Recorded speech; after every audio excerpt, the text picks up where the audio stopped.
即马搜救行动正咧进行，中央灾害应变中心是讲，目前有一个加拿大人、一个印度人，甲2个新加坡人是还未找到。国际上大家是拢真关心咱台湾的地动，已经有88国对台湾来表达慰问甲支持。也毋过中国煞伫咧联合国安理会代表咱台湾来感谢国界的关心。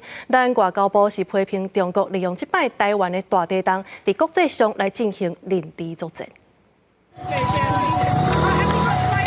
一个跳落车赶紧把身躯的土粉搬搬，牌仔甲行李箱也拢交拖刷。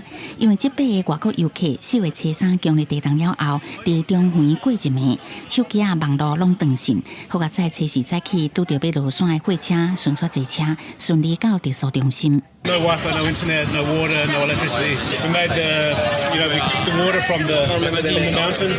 Everybody here has been amazing. The hotel were incredible. The staff looked after us so much. Everyone was translating.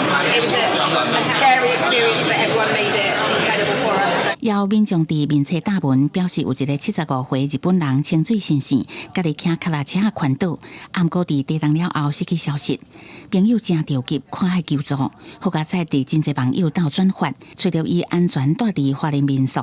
暗过外交部表示，也有加拿大籍一个人、澳洲籍2个人失去联络。中央灾害应变中心的资讯有加拿大籍一个人、印度籍一个人、新加坡籍2个人失去联络。规划由花莲应变中心进行手机啊电话找找，过来也把握黄金时间来救援。总统府指出，目前有88国的政要陆续对花莲赈灾表达慰问甲支持。暗过中国的举动，真侪人的议论。中国大陆方面对此次地震造成的伤害高度关切，我们感谢国际社会表达的同情与关心。外交部对此表达不满，并严正谴责中国利用台湾赈灾在国际上进行认知作战的无耻行径，正凸显中国对台湾只有政治算计、毫无善意的威权本质。外交部正式回应，批评中国趁台湾重大灾害进行认知作战。